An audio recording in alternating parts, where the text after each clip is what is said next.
Press the bell icon on the YouTube app and never miss another update.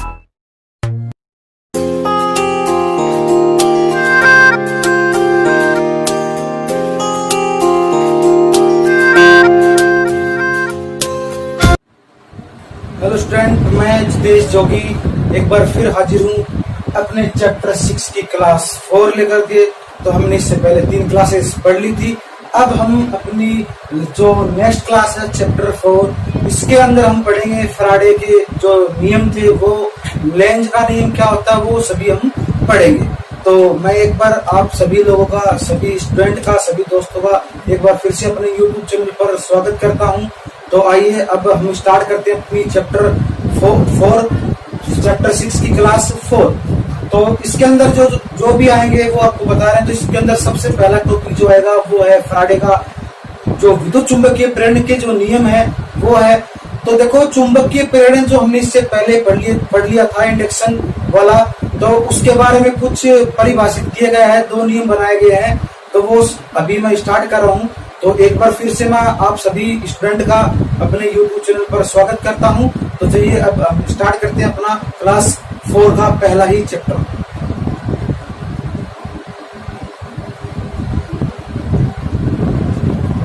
तो अब अपना जो topic था मैंने बताया फैराडे के विद्युत चुंबकीय प्रेरण के नियम। अब विद्युत चुंबकीय प्रेरण हमने इससे पहले वाली क्लास में पढ़ भी लिया था, फिर भी मैं आपको बता रहा हूँ कि निरंतर परिवर्तित होने वाले चुंबकीय क्षेत्र में रखे चालक के सिरों पर उत्पन्न होने वाले विद्युत वाहक बल की प्रक्रिया ही क्या कहलाती है? चुंबकीय प्रेरण। तो फैराडे ने इसी चुंबकीय प्रेरण के संबंध में 2 नियम बनाए थे। पहला था प्रथम नियम, दूसरा था द्वितीय नियम। अब ये नियम कौन से होते हैं, कैसे होते हैं, तो आइए वो समझते हैं।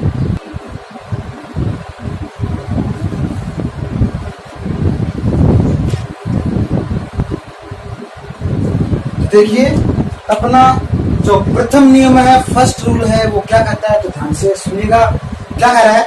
यदि किसी चालक में से गुजरने वाले चुंबकीय फ्लक्स की मात्रा में परिवर्तन होता है तो उस चालक में ईएमएफ विद्युत वाहक बल उत्पन्न हो जाता है, और इस प्रकार उत्पन्न हुए विद्युत वाहक बल का अस्तित्व तभी तक विद्यमान रहता है जब तक कि चुंबकीय क्षेत्र अथवा चालक की दिशा में परिवर्तन होता रहता है। तो ये अपना प्रथम नियम था। तो कहने का मतलब है कि कोई चालक है, उसमें से गुजरने वाले फ्लक्स की मात्रा में परिवर्तन होता है, तो उस चालक में ईएमएफ, मतलब कोई चालक है और वह है परिवर्तन कर रहा है, तो उसमें क्या पैदा हो जाएगा? ईएमएफ पैदा हो जाएगा। और ये ईएमएफ तब तक रहेगा जब तक कि उस चालक या चुंबकीय क्षेत्र जो है उसकी दिशा में परिवर्तन होता रहेगा। तो ये होगा अपना प्रथम नियम। अब समझिए आप द्वितीय नियम।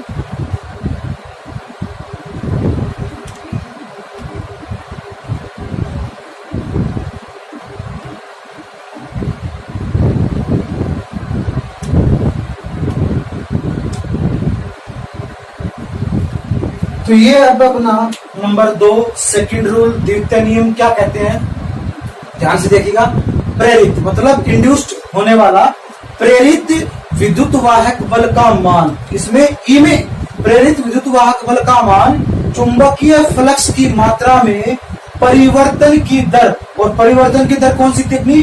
phi2 माइनस phi1 बटे t, परिवर्तन की दर के समानुपाती होता है। तो कहने का मतलब ये है कि प्रेरित ईएमएफ का मान चुंबकीय फ्लक्स की मात्रा में परिवर्तन की दर के समानुपाती होता है। तो आप सूत्र के द्वारा समझ भी सकते हैं। देखो, ई मतलब प्रेरित ईएमएफ समानुपाती किसके है? फ्लक्स की मात्रा में परिवर्तन की दर। तो ई समानुपाती है phi2 माइनस phi1 बटे t। अब हमें समानुपाती का मान जो हटाना है, तो यहाँ पे अपना एक कांस्टेंट लेंगे। तो क्या कर दिया मैंने? ई बराबर माइनस एन डी फाई बटे dt। अब देखो इधर, यहाँ क्या है? E बराबर जो है वो है प्रेरित ईएमएफ, और ईएमएफ हमेशा वोल्ट में। n है वो है चालकों की संख्या, उसकी कोई वो इकाई नहीं होती, कोई मात्रा नहीं होता। dt है वो है अपना समय, फ्लक्स में परिवर्तन का समय, और समय हमेशा किसमें, सेकंड में। नेक्स्ट है डी फाई जो है वो चुंबकीय फ्लक्स की मात्रा में परिवर्तन की दर, तो चुंबकीय फ्लक्स जो होता है वो किसमें, वेबर में। तो ये होगा अपना सेकंड नियम, फैराडे का द्वितीय नियम। इसके बाद में अपना नेक्स्ट टॉपिक,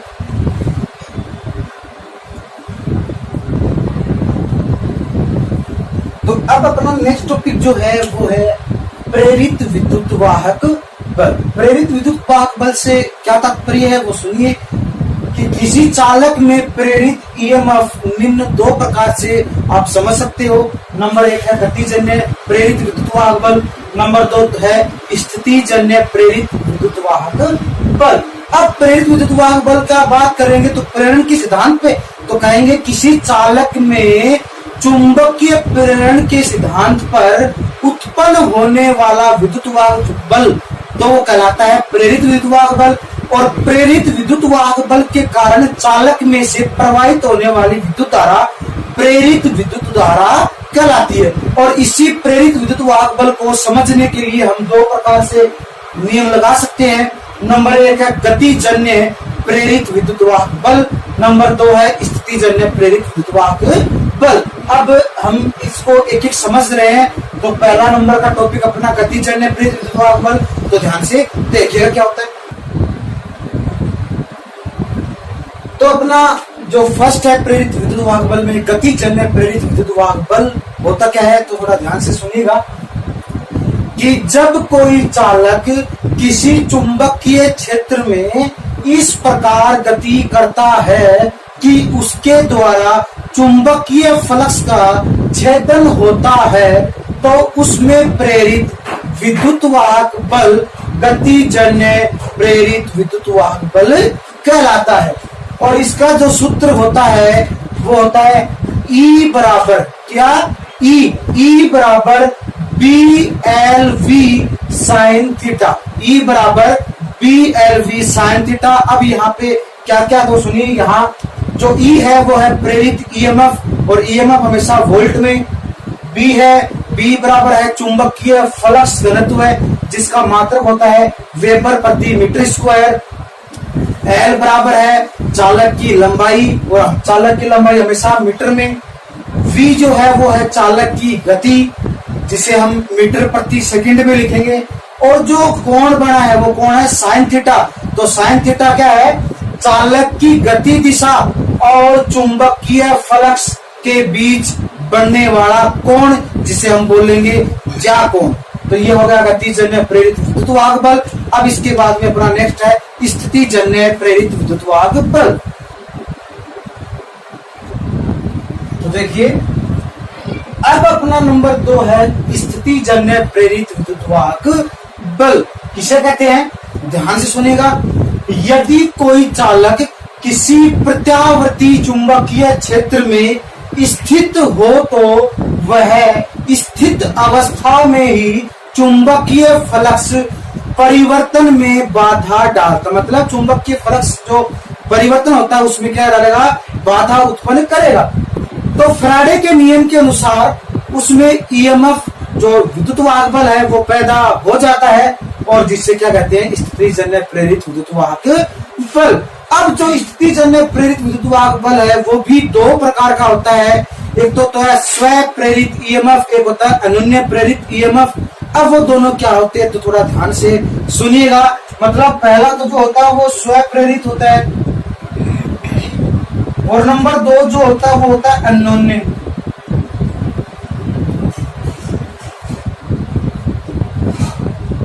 ठीक है, अब वो क्या क्या होते हैं तो थोड़ा ध्यान से सुनिएगा, देखिएगा, बता रहे।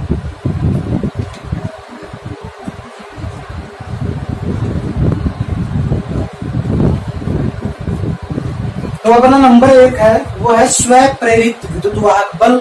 होता क्या है थोड़ा ध्यान से सुनिएगा। जब किसी क्वाइल से धारा प्रवाहित होती है तब उसके चारों ओर एक चुंबकीय क्षेत्र उत्पन्न हो जाता है। यदि धारा की दिशा परिवर्तित हो जाए तो चुंबकीय फ्लक्स की दिशा भी परिवर्तित हो जाती है।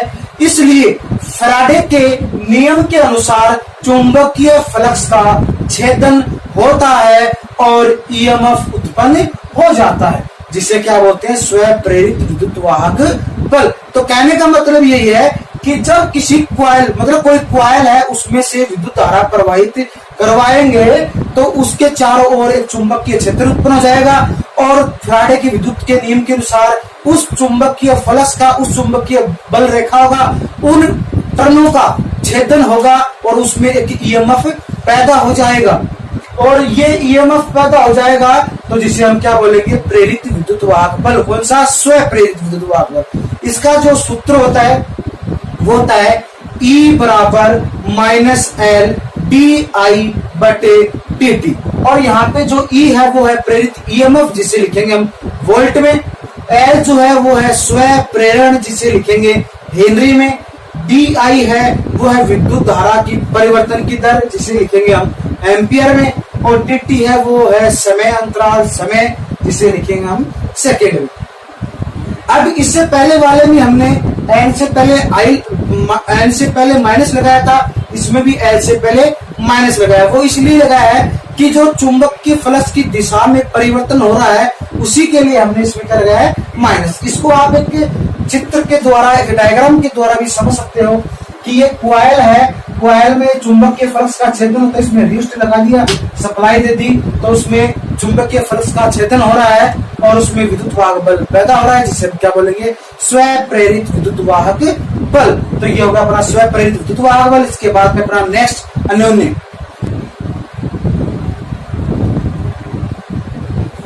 तो अब देखिए नंबर 2 अपना अन्योन्य प्रेरित विद्युत वाहक बल होता क्या है, जब दो कॉइल समान कोर पर वाउंड की जाए और एक प्रत्यावर्ती धारा किसी एक कॉइल से गुजारी जाए, तब उस कॉइल में प्रत्यावर्ती चुंबकीय फ्लक्स उत्पन्न हो जाता है और दूसरी कॉइल में ईएमएफ उत्पन्न हो जाता है, जिसे अन्योन्य प्रेरित ईएमएफ कहते हैं। बाद में एवं कॉइल्स का यह गुण अन्योन्य प्रेरण कहलाता है। कहने का मतलब यह है कि कोई दो कॉइल है, किसी एक कॉइल है, मतलब पहली कॉइल है, इसमें प्रत्यावर्ती चुंबकीय फ्लक्स, प्रत्यावर्ती धारा है, वो किसी एक कॉइल में गुजारी जाए, इसमें प्रवाहित करवाई जाए, तो क्या होता है, इसके अंदर चुंबकीय फ्लक्स उत्पन्न हो जाता है और दूसरी कॉइल के अंदर ईएमएफ उत्पन्न हो जाता है। इसे कहते हैं अन्योन्य प्रेरित ईएमएफ। इसका सूत्र जो होता है वो होता है E बराबर -M DI/dt। अब इसमें E जो है वो प्रेरित ईएमएफ है, जिसे वोल्ट में लिखेंगे। M जो है वो है अन्योन्य प्रेरण, जिसे हम हेनरी में लिखेंगे। DI है वो है विद्युत धारा, जिसे हम एम्पियर में लिखेंगे। और dt जो है वो है समय, जिसे हम सेकेंड में लिखेंगे। ये मैंने चित्र बनाया है, ये बनाया है, ये प्रथम कॉइल है, द्वितीय कॉइल है, ये लेमिनेटेड कोर है। इधर देखोगे आप, ये प्रथम कॉइल, द्वितीय कॉइल है, ये चुंबकीय फ्लक्स है। ये तो हो गया आपका अन्योन्य प्रेरण। इसके बाद में अपना नेक्स्ट टॉपिक है लेंज का नियम, तो थोड़ा ध्यान से सुनिएगा।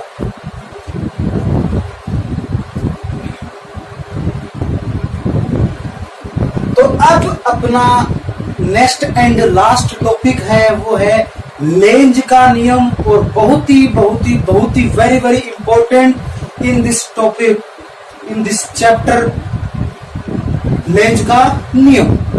क्या कहते हैं, सबसे पहले तो लेंज का नियम जो था वो एक वैज्ञानिक हुए थे जिनका नाम था लेंज। उन्होंने इस नियम को व्युत्पन्न किया था, उन्होंने इस नियम को बनाया था, प्रतिपादित किया था। अब इस नियम के अनुसार क्या होता है वो ध्यान से सुनिएगा।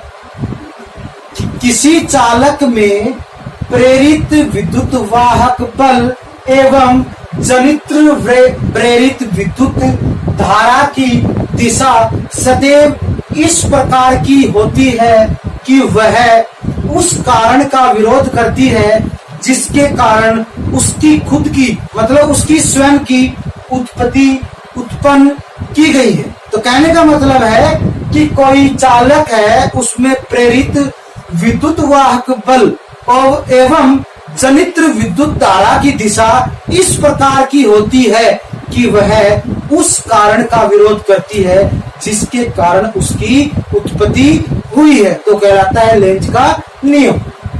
अब जो लेंज का नियम है वो आप एक डायग्राम के द्वारा समझ सकते हैं। ये अपनी बार मैग्नेट है, ये क्वाइल्स है, ये मैंने लगाया गैल्वेनोमीटर। तो ये आप समझ सकते हैं लेंज का नियम इसके द्वारा। अब अपनी इसी चैप्टर 6 की क्लास 4 जो थी वो इसी टॉपिक के साथ आज यहीं पर समाप्त होती है। अब हम मिलेंगे अपनी नए चैप्टर की नई क्लास में। चैप्टर नया होगा, उसकी क्लास भी नई होगी। तो मैं जितेश जोगी अपनी क्लास यहीं समाप्त करता हूं। अब मिलते हैं अपनी नेक्स्ट क्लास में।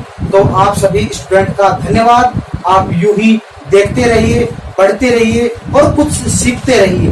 अगर आपको किसी भी टॉपिक में, किसी भी चैप्टर में कुछ भी प्रॉब्लम आ रही है तो आप मुझसे पूछते रहिए। मैं जितेश जोगी आप सभी लोगों का धन्यवाद करता हूं यूट्यूब चैनल देखने के लिए। अब हम मिलेंगे अपनी नए चैप्टर की नई क्लास में। तो आप सभी लोगों का धन्यवाद। Press the bell icon on the YouTube app and never miss